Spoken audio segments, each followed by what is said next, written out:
கடலூர் மக்களுக்கு ஒரு அருமையான ஒரு வரப்பிரசாதமாக கிடைத்தவர் எங்களுடைய உதவி ஆய்வாளர் திரு திருமாவளவன் அவர்கள். காவல்துறை நண்பன் என்ற முறையில் காவல்துறை சார்ந்தவர்களும் நண்பர்கள், எல்லோருக்கும் பொதுமக்களுக்கு நண்பர்கள் என்றதற்கு தமிழகத்தில் ஒரு உதாரணமாக இன்றைய தினம் நம்முடைய உதவி ஆய்வாளர் திரு திருமாவளவன் அவர்கள் நிறைய விஷயங்கள் பண்ணியிருக்கார்.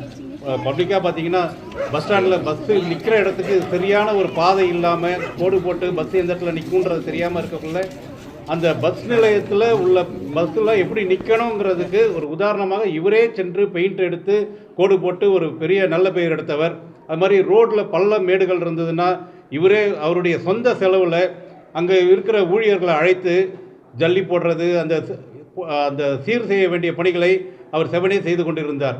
இந்த நிலையில் இந்த இருளர் பகுதியான நம்முடைய பச்சாங்குப்பம், கடலூர் பச்சாங்குப்பத்துக்கு உட்பட்ட இருளர் பகுதியில் பாதிக்கப்பட்ட மாணவ மாணவிகள், வசதி இல்லாத மாணவ மாணவிகள் இல்லாததை தெரிந்து கொண்டு இன்றைய தினம் அவருடைய சொந்த செலவில் இன்னைக்கு இந்த ஊரை சேர்ந்த ஒரு மூதாட்டி ஒரு வீட்டை படிப்பகத்துக்கு நான் உதவிகரமாக கொடுக்குறேன், மாலை படிப்பகத்துக்கு நீங்கள் உதவி யூஸ் பண்ணிக்கோங்க அப்படின்னு சொல்லக்குள்ள இவர் அதை செப்பனிட்டு சீர் செய்து சமூக சேவர்களுடன் சீர் செய்து இந்த மாலை படிப்பகத்தை ஆரம்பித்துள்ளார்.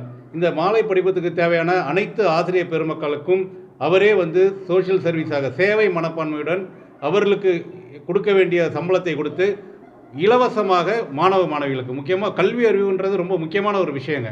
அந்த விஷயத்தில் அந்த இருளர் பகுதியை சார்ந்த மாணவ மாணவிகளுக்கு கிடைக்க வேண்டும், உண்மையாக பாதிக்கப்பட்ட மாணவ மாணவிகளுக்கு கிடைக்க வேண்டும் என்ற நல்ல நோக்கத்தோடு நம்முடைய உதவி ஆய்வாளர் அவர்கள் இன்றைய தினம் இந்த பகுதியில் மாலை பணிகளை துவங்கியுள்ளார். இது எங்களுக்கெல்லாம் கடலூர் மக்களுக்கு ஒரு சந்தோஷமான விஷயம். இது தமிழகத்தில் ஒரு உதாரணமாக இருக்க வேண்டும் என்பது எங்களுடைய ஆசை. அவருடைய சேவை மீண்டும் தொடர, நல்ல முறையில் தொடர எங்கள் அன்பான வாழ்த்துக்களை தெரிவித்துக் கொள்கிறோம்.